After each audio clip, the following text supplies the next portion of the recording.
혹시 우리가 매일 쓰는 이 AI 모델들, 이걸 훈련시키는 방식에 아주 근본적인 결함이 있다면 어떨 것 같으세요? 그리고 심지어 그 결함을 고칠 더 나은 방법이 이미 있다면요? 네, 오늘 바로 그 얘기를 좀 깊게 파고들어 볼까 합니다. 요즘 대규모 언어 모델, 그러니까 우리가 흔히 LLM이라고 부르는 것들의 발전 속도를 보면 와, 정말 눈이 부실 정도죠. 불과 몇 년 전만 해도 이건 완전 공상과학 영화에나 나올 법한 얘기였잖아요.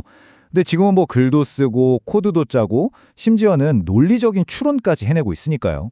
바로 이 지점에서 AI 정렬, 즉 얼라인먼트라는 아주 중요한 과제가 등장합니다.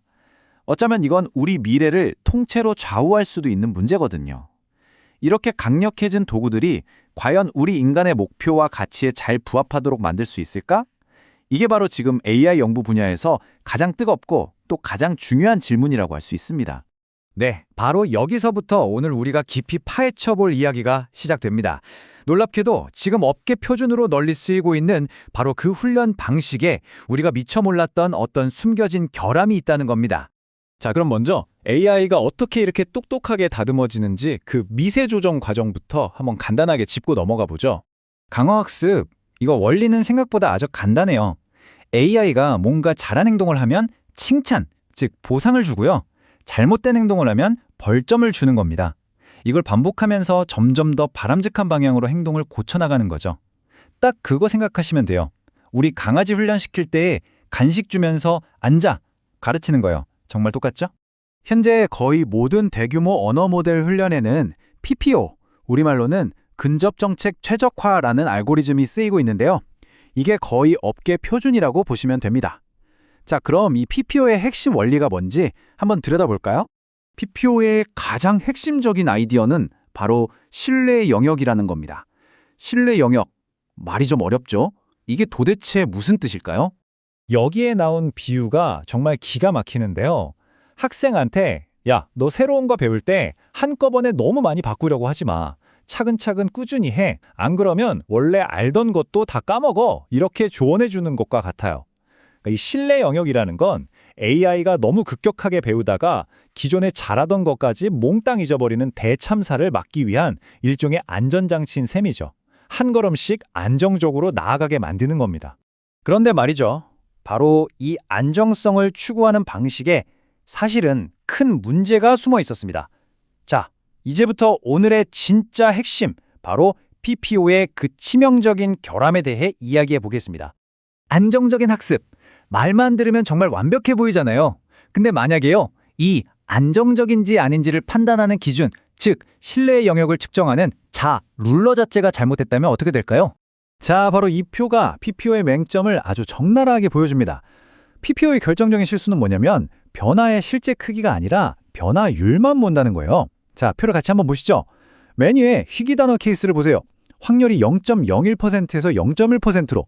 사실 이건 모델 전체로 보면 정말 티끌 같은 변화거든요. 근데 비율로만 따지면 무려 100배가 뛴 거잖아요. 그러니까 PPO는 이거 너무 위험해 하면서 이 업데이트를 그냥 막아버리는 겁니다. 반대로 아래 흔한 단어를 보세요. 확률이 99%에서 80%로 줄었어요. 이건 모델의 정체성이 바뀔 수도 있는 어마어마하게 큰 변화인데 비율상으로는 별로 안 변한 것처럼 보이니까 PPO는 이 위험천만한 변화를 그냥 오케이 통과시켜버리는 거죠. 정말 황당하죠? 이 그래프를 보시면 문제가 한눈에 들어옵니다. 자, 왼쪽에 보이는 게 PPO가 보고 있는 신호예요. 어때요? 무슨 고장난 라디오 주파수처럼 지지직거리고 엄청나게 흔들리죠? 특히 저기 확률이 낮은 왼쪽 부분을 보면 거의 뭐 난리가 났습니다. 하지만 오른쪽에 있는 실제 모습 그래프를 보세요. 훨씬 더 부드럽고 안정적이죠? 결국 PPO는 저렇게 노이즈가 잔뜩 낀 잘못된 신호를 보고 위험하다?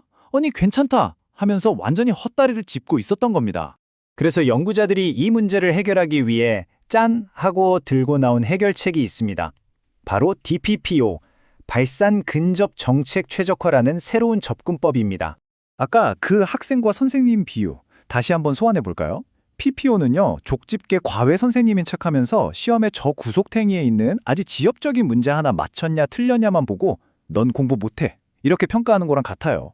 반면에 DPPO는요, 학생의 시험지 전체를 보면서 총점이 이만큼 올랐구나, 전체적으로 실력이 늘었네 하고 종합적으로 판단하는 그런 현명한 선생님인 거죠. 어떤 선생님이 더 합리적인지는 뭐 말할 필요도 없겠죠. 자, 이걸 수식으로 보면 이렇게 되는데요. 와, 보기만 해도 머리가 좀 아프시죠? 괜찮습니다. 핵심은 아주 간단해요. 위에 있는 PPO의 저 복잡한 비율 계산, 저게 바로 지엽적인 문제 하나만 보는 방식이고요. 아래쪽에 있는 DPPO의 수식은 모델의 전체적인 변화량을 직접적으로 아주 깔끔하게 측정합니다.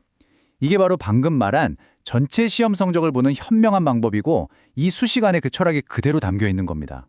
자, 이론은 이제 충분히 들은 것 같고요.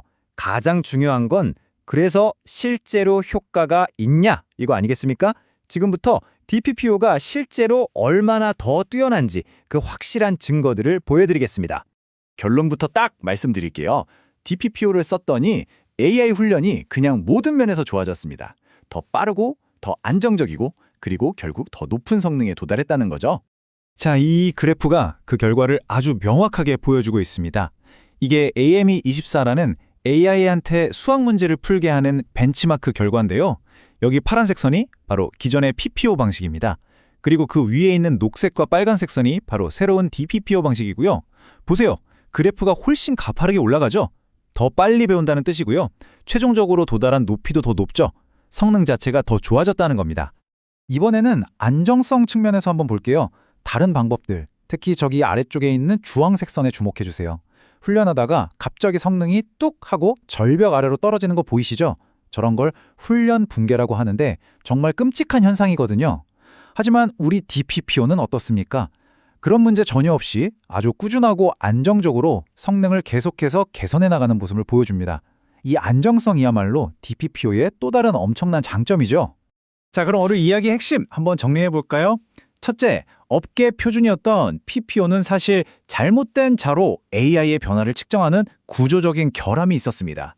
둘째, 그래서 희귀한 정보는 배우기 어렵게 만들고 오히려 위험한 변화는 그냥 통과시키는 문제를 낳았죠.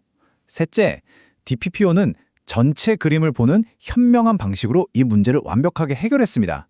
그 결과는요, 훨씬 더 안정적이고 효율적이고 견고한 AI 훈련이 가능해졌다는 겁니다. 이건 단순히 기술적인 개선을 넘어서 우리가 앞으로 더 안전하고 신뢰할 수 있는 AI를 만드는 데 있어서 정말 중요한 한 걸음을 내디뎠다는 의미가 있습니다. 결국 이 연구는 우리에게 중요한 메시지를 던져줍니다. 모두가 당연하다고 생각했던 것에 정말 그럴까? 라는 작은 질문 하나를 던지는 것만으로도 이렇게 큰 문제를 해결하고 엄청난 발전을 이룰 수 있다는 걸요.